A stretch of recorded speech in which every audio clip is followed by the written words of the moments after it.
Okay, well here we are. Where are we, Beth? We're at the Beckley Mine Museum. Coal Mine Museum. And we're going to take a tour on the old coal mine. You're going to go down in the ground.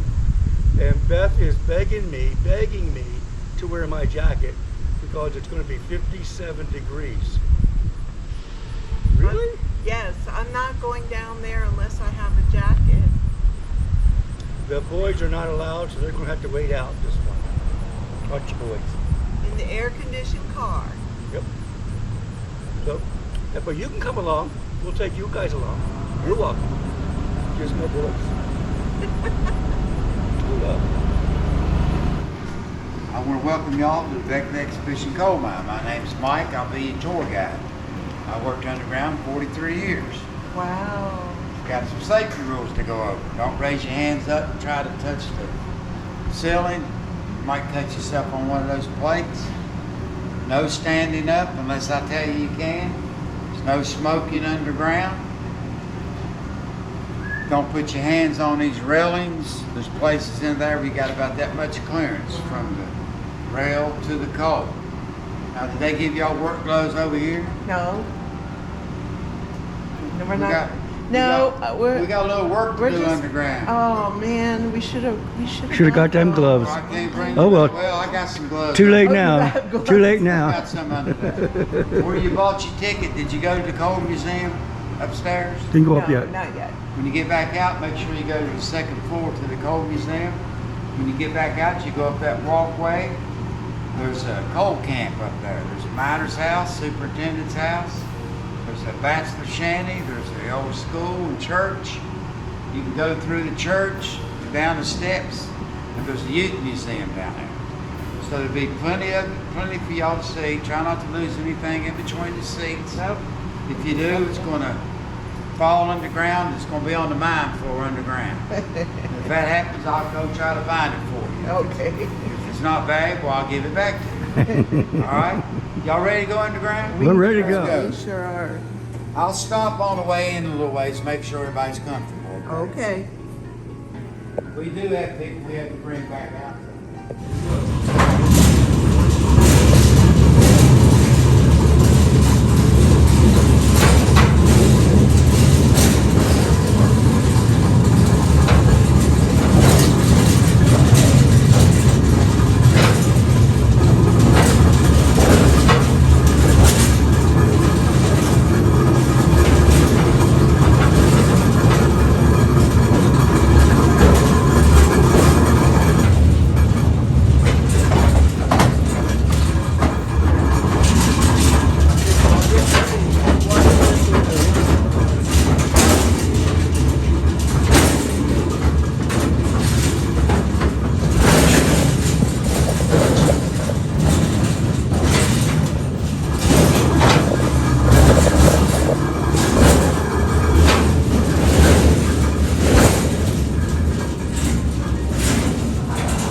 Okay, this is bituminous coal. They used it in the old days for house coal. The Phillips family were farmers. One day they were digging holes to build a fence and they discovered coal. This mine's opened up in 1890. It produced coal for 20 years, shut down in 1910. 1959, the city of Beckley bought it. Then in 1962, it was opened up to the public.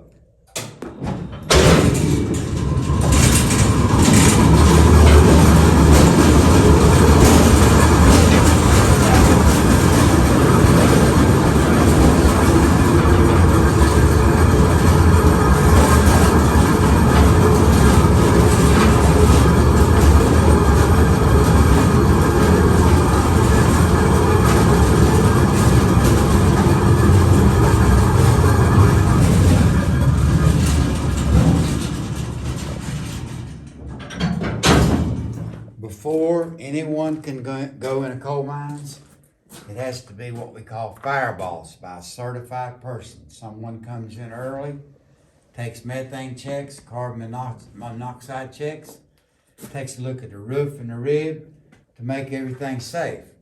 Now, we don't have to do that here because we don't produce coal, but we still do. Every morning, one of us comes in early, and does these checks. We got date boards throughout the mines, and we'll put our time, date, and initial on there. Now I want to show you how they mined coal back in the late 1800s, early 1900s. Now I wasn't around then now, okay? You weren't? Come on now, I worked for 43 years underground, but I'm not that old. What did you do? Did a little bit of everything. Did you? Did you work in this mine? No. No. Oh, Now, today's coal miners are wearing a strap with a battery. It's mostly remote control. This mines was a pick and shovel all the way. There was never any electrical equipment used in this mines. I'm going to show you some on the other side, but it was never used here. This mines went under the city of Beckley for about 7 miles in diameter. Now they had to take a pick and pick out this coal right here and shovel it on these cars. This coal seam right here, 28 inches high. That's what they worked in. They wasn't standing up like me. I'll explain it to you on the other side. Wow. They actually worked in 28 inches of coal right here. They had to just crawl in. Yeah. As we go on up, you'll see where it goes up to about 30 inches in places, but it averages about 28, 29 inches. Now, the coal companies demanded that those guys work 12-hour shifts. They demanded that they hand load 10 tons of coal in 12 hours. If they didn't do it, they could lose their job. A lot of times they'd have to bring their teenage son in to help them get their quota. Once they loaded the car, they all had a piece of wood with a number on it. That number corresponded to their name outside. That's how they knew who to pay. Now, there were thieves back in like they are today. A lot of times the car would go outside, somebody'd steal their wood and put it on their car. This poor guy didn't get paid. So finally, they would put the wood in the car first, load the car up, and when it got unloaded outside, they knew who to pay. that's smart. I brought y'all in on a 1933 model locomotive. I wasn't around in 1933. Now, back in these days, there wasn't any electricity. How'd they drag these cars out back in those days? What'd they use? See? Might be a donkey or something, I would guess. Good. Oh. Horses, donkeys, mules. Do you know they even use dogs to drag these cars out? Wow. Now, they didn't get paid direct deposit. They didn't get paid by check.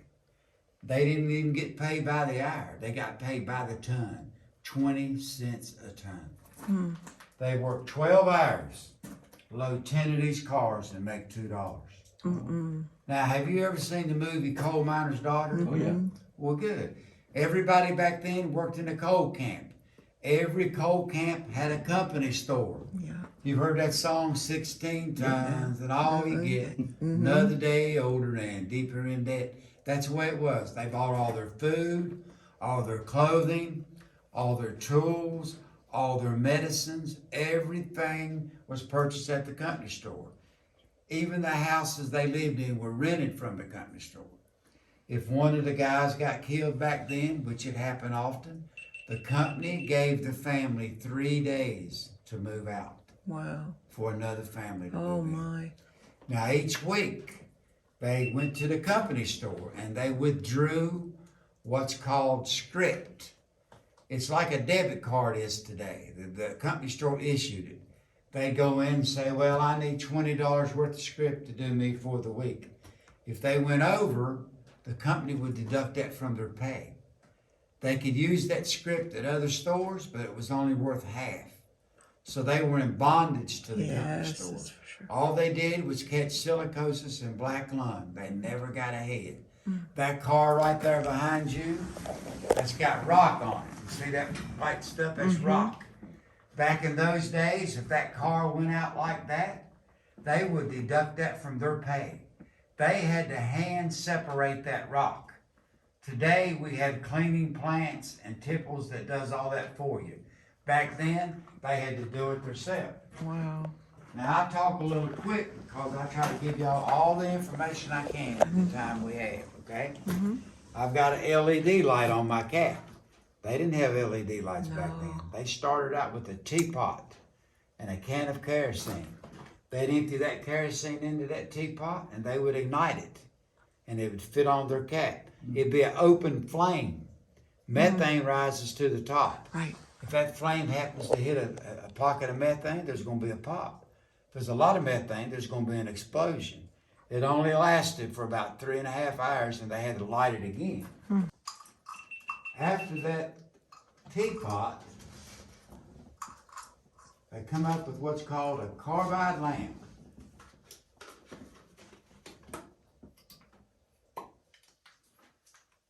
This is carbide, this is water. When you mix water with carbide, it forms like a settling gas. Like if you ever welded or anything. Now let's see what we got right here. You see that gas coming out of there? Oh, look at that. That's a real good flame right there. Now we're going to cut the lights out. I'm going to show y'all how dark it is underground. Now, can you imagine working 12 hours with a light like this? No. That's all they had. Each coal miner had to carry around a can of carbide with them, which they purchased at the company store. The carbide and the can they purchased from the company store. They walk around. If it happened to hit a little pocket of methane, there's going to be a pop or an explosion. This would last 4 hours if they were lucky. I hate to blow that out, that's so pretty. But I'm going to blow it out because I want to show you how dark it is underground with no light at all. Okay? Okay. All right. Whoa. One time my light went out. Well, it went out a lot of times, but this time I was by myself. I was by myself. They had an idea where I was at. Took them about 35 minutes to find me. Now, I had one major concern. What do you think it was? What would be my biggest worry? I don't know. Okay. I'd be worried about a lot of things. Yeah. All right. I'm going to tell you my biggest worry. I was worried about a rat crawling on me. Oh, no. Yeah. Now, y'all came here to hear about those rats. Yes, I'm right. going to tell y'all all about those rats on the other side of Really? it. Oh, sure. Down here. Oh, no. All right. This is, Sounds like the company was making out pretty good. yeah, this is called a flame safety lamp. Back in around the year 2000, they did away with them, the government, because of this open flame. We used to use these in the old days to check for methane. Methane rises to the top. You could put that lamp a foot from the roof. If the top of that flame turns blue and gets elongated, that means you're in methane gas. Oh, wow. They didn't have any way to check for it back in those days. We also use this to check for oxygen deficiency. Coal miners got a nickname for everything. We called it black damp. All those years I worked, I never knew none of the guys' first names I worked with. We all had nicknames. I'll tell y'all later what they called me, okay? All right. All right. Now, you may be working in the mines. There may be 500 people working in that mines. There's going to be areas of that mines where no one goes to. Those are called the old works. If they're not sealed off, someone has to go and examine those places once a week. I used to do that. If you walk along, if that flame starts to go out, or if it goes out, there's not enough oxygen up here to survive. It's happened to me before. I'd be walking along, that flame would start to go out, I'd back up and it'd go back up again. Back in those days, they had no way to check for it. They just get dizzy and pass out, or possibly even die. Wow. Now today, I've been retired 9 years. They needed a tour guide, so here I am. Today, we use what's called a spotter. All you do is push a button. It'll give you a methane reading, carbon monoxide reading, and an air reading, all with just the push of a button. All right, now what we got right here? That contains the rat. No, Oh, no. You know what? That's the bird. no rat. What kind of That's- bird is it? Parakeet? I don't know, I can't see the bird. Y'all ever A dead heard? bird? A dead That's a bird. dead bird. That's a dead bird. Yeah. How about Dead. canaries? Oh, okay. Oh, Y'all ever heard canary. about Yes, canaries yes, in a yes. coal mine? All right. That's a dead canary.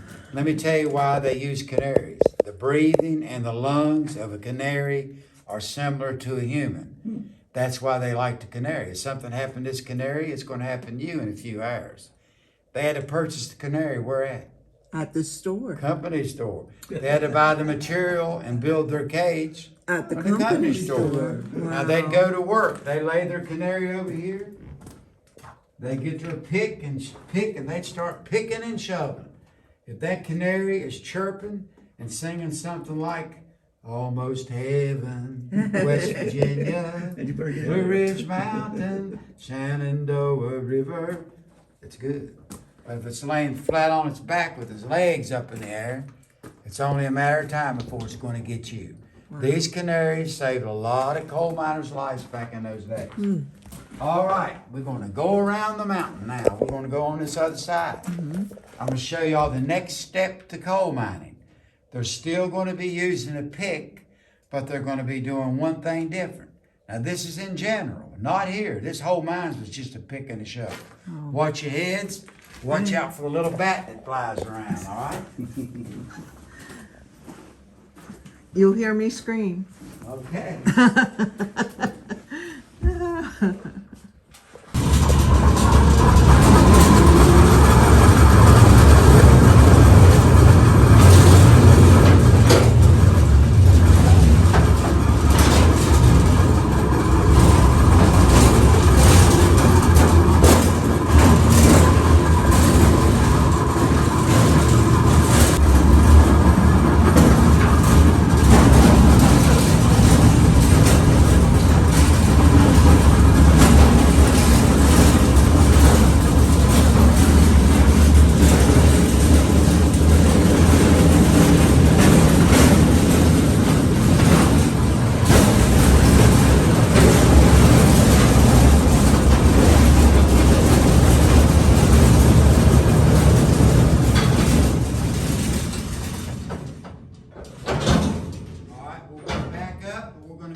Caution tape scares me.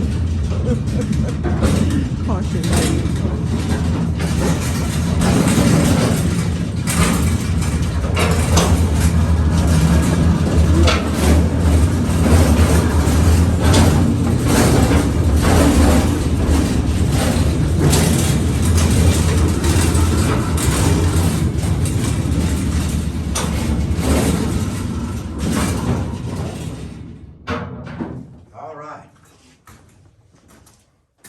You're the other Mike. Instead of the dirty jobs, Mike, you're the other Mike. Yeah.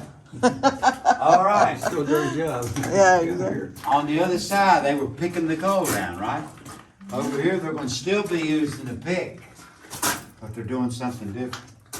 Now they're laying down on their side, and instead of picking down on the coal, they're picking underneath it. 3 feet in and all the way across. Now that's called an undercut. Now why would they be undercutting the coal now? What are they going to do different? Looks like they're gonna drill. Yeah, they're going to drill, but what are they going to do? They're going to blast it down. Blast it and drop it in a hole. Okay. It's got to have an undercut so the coal will have a place to fall. Mm-hmm. After they do the undercut, they use this old breast auger right here. See, it's old. They drill a hole in the middle, and they drill one on each side. This was their actual work area right here. Wow. All right. After they did that, they'd reach in their pocket, and they get out these little balls of black powder with a fuse, which they purchased at the company store. They roll those little balls of black powder up, and they get this old tamping stick right here. They take that black powder, and they stick it in each one of those holes. The fuse wire would be hanging down. After that, those guys had to go look for dirt and mud. Anything they could find to put into these holes and push it in. That's called tamping it up. Now, why would they have to do that?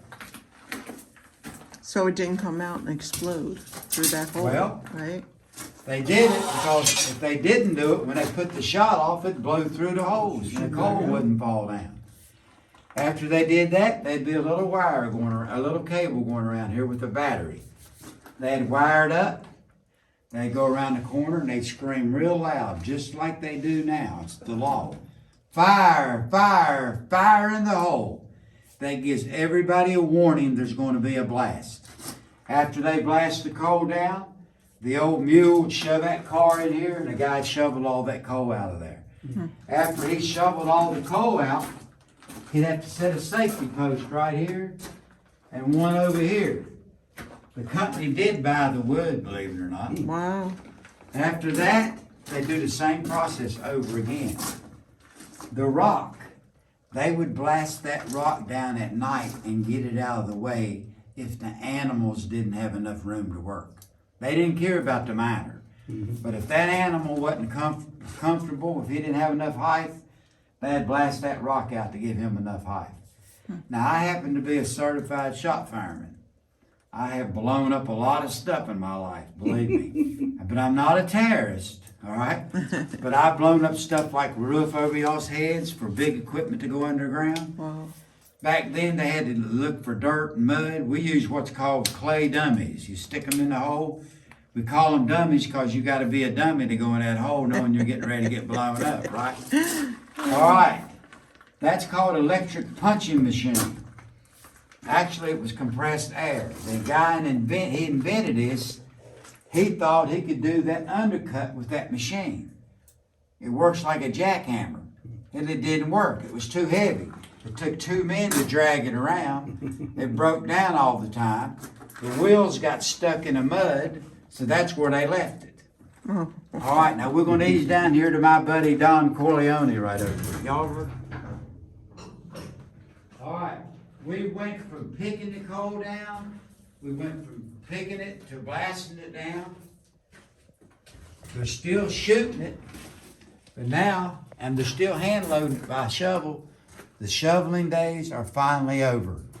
This is one of the first loading machines invented. It was built by Jeffrey Manufacturing. Today, Joy Manufacturing builds most of them. What year was that? This is in the late 40s. All right, it was electric. Now you notice my buddy don't have a canopy over his head. Today's mining equipment has canopies. If a rock falls, it hits the canopy. Back then, if a rock fell, it hit you. After they blasted the coal down, he'd just bring this machine up here. Once the coal got right here, these are called gathering arms. He'd turn those on and it goes just like this. Pulls the coal into here. Once the coal gets here, that's a conveyor chain. He'd turn it on, that conveyor chain load that car in about a minute. Shoveling days are finally over. That's called a scoop. This guy named Bill built that scoop in his garage in 1963. He never got a patent for it. The coal companies copied his idea and made millions. This one's really old. The new scoops are twice this wide, and some of them are remote control. This is old hydraulic. That's called a scoop bucket. It would go up and down. You could use it to push coal out of the way. You could use it to clean the roadways. If you needed supplies, you tell the scoop man. We called him the gopher. If you needed anything, he'd be the one to go for it. He'd bring you supplies. You could use it to pull stuff. Coal miners are always pulling things. Coal miners tear up a lot of stuff, believe me. But this was a great piece of machinery, and they never got a patent on it.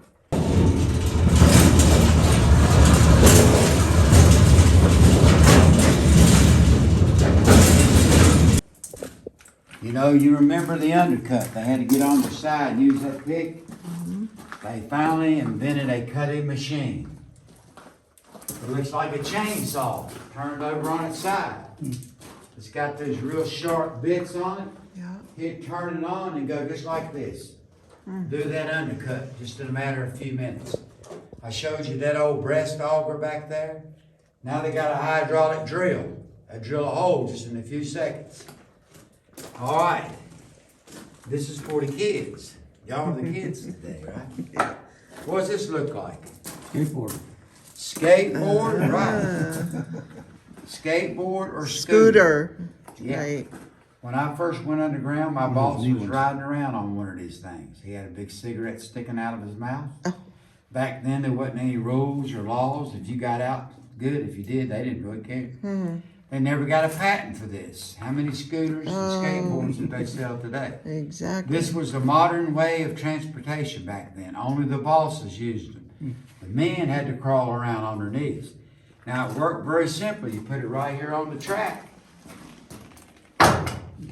If you want to go somewhere, you just put your knee right here and you start pushing, just like that. If you happen to go down the hill, you could drift a little bit. Modern way of transportation back then. Okay. I want y'all to feel safe right here. There's 100 feet of mountain over y'all's heads right here. Wow. If I drill a hole right now, we go up 100 feet, we'd be outside. These things are called roof bolts. Those roof bolts is what's keeping the rock from falling on those heads. Now, I've put up thousands of roof bolts, but not with this machine. This one is really old. The new machines are about 4 times wider than that, and you got a man on both sides putting up these bolts. But the idea was the same. You had to get a piece of drill steel right here with a bit on it. You put it right here. And remember, this was never used here. That's called a drill head. This is hydraulic. You raise it up. You raise it up to here. There's another lever to let it turn. This is what it looks like when you're drilling a hole to put up these bolts. Just like this. Where's all that rock dust going? Down on you. Down your throat, Yeah. in your lungs, up your nose, up in your ears. That's why they all had silicosis. Today's roof bolt machines have blower motors on them. When you're drilling, those blower motors are sucking all that rock dust through here into a hose, into the machine. All they have to do is empty out their dust boxes. But it's still a dirty, dangerous, and most important job in the mines. When I used to do this job, I'd tell my buddy over there, why would they send anybody to the penitentiary? Put them on this machine for a couple months. That'll straighten them out. All right. Wow. Now this is what you see above you. This is a 4-foot rosin glue bolt. After you drill the hole, you get a stick of this glue right here. And you put the glue up in the hole with the bolt. Okay. Don't let the machine push it all the way up. Let the machine push it up about right here. And then let the machine spin it. You spin it for about 10 seconds. That breaks that tube of glue open. That glue will flow down this bolt and go up into those cracks above. After about 3 more seconds, it's going to get so hard you can't move it. After you spin it for 10 seconds, you let the machine shove it up and hold it for about 2 seconds, and it's there to stay. Wow. Now, I used to try to train these young roof bolt operators how to put up a roof bolt. They come to work, they're already mad at their girlfriends. They didn't get what they wanted for lunch. Now remember, you spin it for 10 seconds, well, they're spinning away and complaining. I don't know why she broke up with me. I didn't do anything to her. They spin it too long. The glue sets up and you can't push it up in the hole. You got this hanging down. Oh, no. You know what we call that?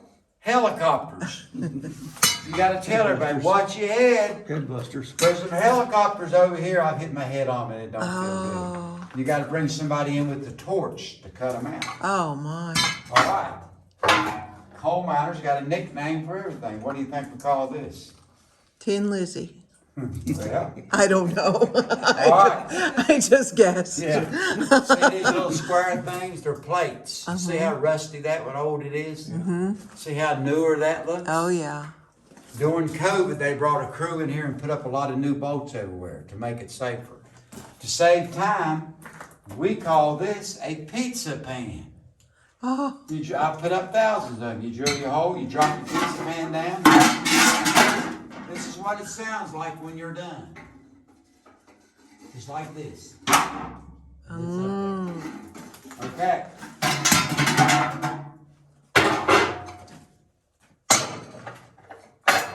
This machine, it's so old it only drills straight up. The new machines, they tilt. They drill to the left, they drill to the right, and they drill straight up. That's how they were able to put up these bolts and these ribs right here. You see them everywhere. The old machine couldn't do that. This is called a brow. That will roll over on you and kill you just as quick as that roof will. The new machines can do that. This old machine couldn't do it. This is called a kettle bottom. Another name for it is a widow maker. If it falls on you, your wife's a widow. That weighs about 280 pounds. Wow. You see how slick it is? They're in the roof everywhere. When you take out the coal, they'll fall out. You can't drill straight into them and put up a bolt, they fall out. You got to drill to the side and support them from the bottom or just let them fall. Almost like a knot in wood. Right? Yeah. What does that look like right there? You said the It word. would. That is a petrified tree stump. Really? What is coal? Coal is vegetation that's been underwater and pressure for thousands and thousands of years, and it turns into coal. That's why you can find fossils of little birds in the mines and ferns. We got mushrooms growing over here on the other side. Where y'all sitting at used to be vegetation, and it turned into coal. Right here. When I first went underground, the old timers had this. What is this? Lunch kettle. Lunch pail? What else? All right. Bathroom. People think that. This is, coal miners like to be sophisticated. This is a dinner bucket, okay? Oh, You take the top off. What's this? Plate. that's your plate. Dessert tray. Oh, dessert. They even had That dessert. look out. You go to work, your I don't wife even get sent you a that. piece of cake or Uh-huh. she sent you a piece of pie. If you open it up and there's no cake or pie, you might be having a problem at the house. You may have to take her out to the Outback or McDonald's or somewhere. Yeah, right. She didn't even give you any dessert. All right, what's this? That is your main meal. Main course, right. Coal miners in the old days had no way to heat up food. Today's coal miners has a picnic table in the dinner area. Really? They got a coffee pot and a microwave. Whoa. They get 30 minutes for lunch. They come down, take a sip of coffee, read the headlines. That's enough to make anybody want to go back to work. We're not allowed to talk about politics. What's this? Water, right? Today's coal miners are furnished with real good drinking water. Back then, they had to bring their own water. They had to fill it up to about right here. Let's pretend this is their dinner area. We're living back in the late 1800s. Poor old guy's been shoveling coal for about 8 hours. He crawls down here. He wants a drink of water. He opens it up. No water. What happened? His co-worker or his buddy stole his water. Of course, they didn't call him co-worker or buddy. I can't tell you what they called him. So he goes home and he complains to his wife, honey. She said, what's the matter? He said, I'm so thirsty. I'm so thirsty. She said, what's the matter? He said, they stole my water again today. She said, how many times I got to tell you? Drop something in that water to keep them from stealing it. And finally, that's what the old timers did. Oh, the teeth. They dropped their old choppers in there. They didn't have to worry about anybody stealing their water in there. Oh, isn't that ingenious? Any mines There he is. I ever worked at has rats. We don't have rats here because we don't produce coal. If we produce coal, there would be noise and food. The rats would come and the miners would feed them. The rat is a friend to the coal miner, just like that canary. Oh. The rats have a keen sense of smell and hearing, and they're smart. I have seen them get their tail and lift the lid right off that dinner bucket. Oh. I'd be having my lunch, and I'd see one crawl by dragging a sandwich, Oh. dragging a little Debbie cake. They love little Debbie cakes. Oh. Sometimes they'll start, look over at you and say, that's right, what are you going to do about it? You're not going to do anything about it, because if you're working, you see a bunch of rats take off running toward the outside, like in that old movie Titanic, there's something going on. There's either smoke on the way, there could be a little fire somewhere, the roof could even be bad. The rats always knew. That's why the miners took care of them. Wow. Now behind you over there, I call that the coal miner's lounge over there. You see those buckets? They got latches on them. The rats hadn't figured out how to get in those buckets yet. All right, guys, here we go. Okay. This is the old mine phone we used to use. Push a button.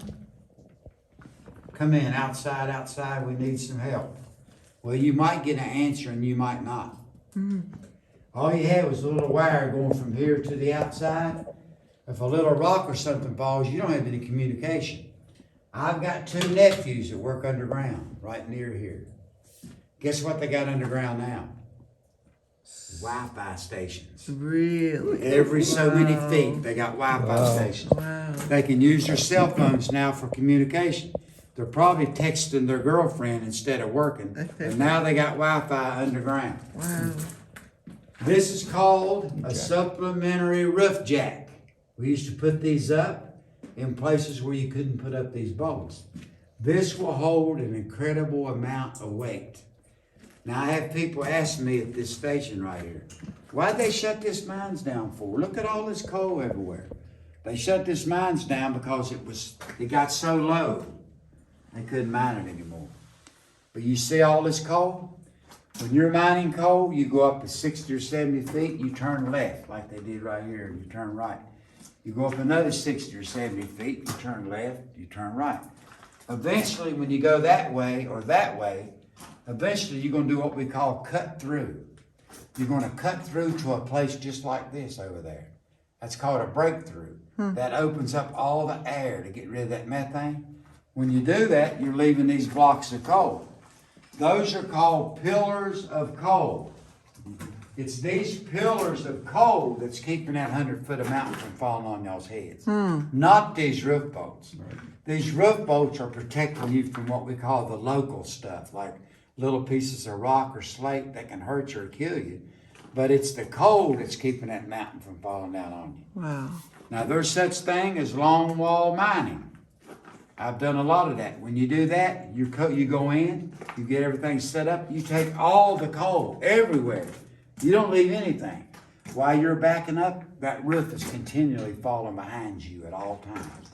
When that happens, I've seen these jacks buckle down, crack, and break. These plates, I've seen so much pressure on those plates before the mountain falls, they'll ping out. They go ping, and they'll shoot out just like a shotgun before the mountain comes in. Over here, this is called a crib. These are crib blocks.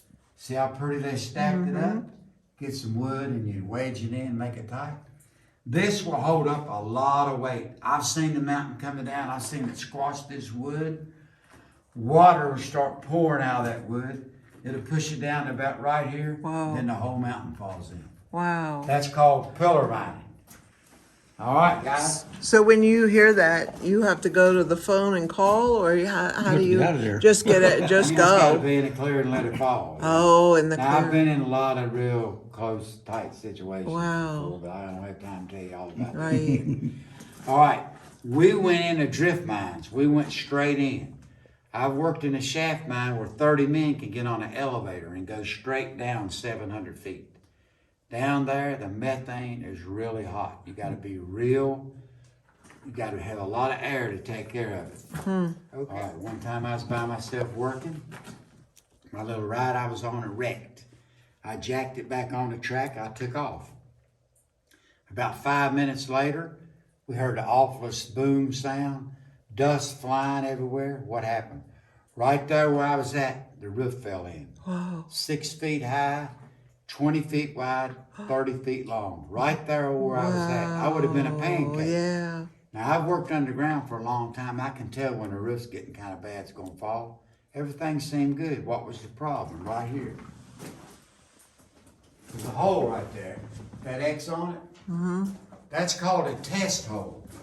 Where I was at, there were 4-foot bolts, like over y'all's heads. They weren't anchored to anything.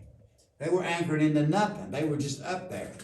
When you're putting up bolts, the roof bolter is supposed to drill a test hole first.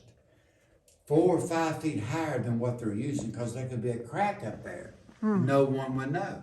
They didn't drill a test hole. I was working under sudden death. If they would have drilled a test hole, they would have put up 12-foot bolts in there instead of 4-foot bolts. Tell me when I hit a gap in a roof. I'm drilling along, everything's nice, fine, then see I jumped. It's a crack. They didn't drill a test hole. The next day, those guys lost their jobs.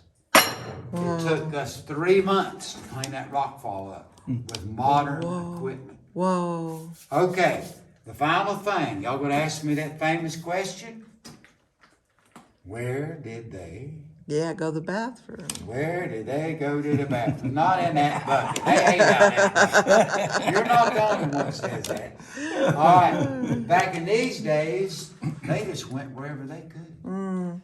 I worked in the mines where we were underground 13 miles. It took an hour and 10 minutes to get to work one way. Whoa. Today's mines have big fans blowing air underground. Sometimes it's like 150,000 cubic feet of air per minute. It almost blow your head off. Once that air gets up to where the men are working, that's called the working phase. Here it is coming in, that's intake. It gets up where the men are working, then it splits. Some will go way over here to the left and down outside. That's called the left return. Some will split and go way over there and down that right return. In the coal mines, you got a continuous flow of air. This is the intake. That's where the men are working. Then it circles around. This is the return. Intake, return. You want to go to the bathroom, you go to one of the returns. The air is hitting you in the face all the time. Every now and then you get an idiot. They'll go right here in the intake. Oh, no. Then the men's got to suffer all day long. Right. Yeah. Believe me, when he gets outside, he's going to suffer. Okay, guys, now sometimes we go out this way, but it's pretty today. I'm going to take you out this way by the water slide in the pool, which we don't have lifeguards for. Now, once you see daylight, make sure you turn around and see the portal we're coming out of. Okay. A lot of people, when we get outside, they just look straight ahead. They don't turn around and see. Okay. It's been my joy to be y'all's tour guide today. Oh, we sure did a great job. appreciate it, Thank you. Mike. Thank you very much. Okay, here we go.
player? Places in the world you could ever Really? want to work. Hmm. This is a Wilcox mine. And that's the most dusty, hard work that you'll ever do in your life. Hmm. You got 4,200 volts come in here, Mm-hmm. feeds up through here to this mine, and it drills in. Drills in and throws dust everywhere. It's so dusty you can't see the guy sitting right there. Really? Yeah. Wow. And it feeds its own belt systems. Mm-hmm. You got your roof bolters, your timbermen, and your ventilation coming up that way, trying to blow the dust out of the face so you can see. These things will swing over and cut this coal block out, and then that bolter will come up and he'll bolt this top. They'll move up again and cut more out. Hmm. But it's a living hell. Not Hot, bad. so much dust you can't see. That's why people die of that, what they call a black lung or what it was? Every one of us got black lung here. Every one of Oh, us. you have it too? Yeah. Yeah? So you were down in there for a long time then, for 16 years. 16 years you were down in there. Down in Wow. I worked, last day I worked, I think I got my, I was running through the motor between the top and the machine Mm-hmm. and just splintered my In your back? back. Wow. So I live with that pain pretty often. But that's a Wilcox mine. That's the worst place you can ever be. Well, remind me not to go there then. That's the nearest tail you'll ever get. Man. Wow.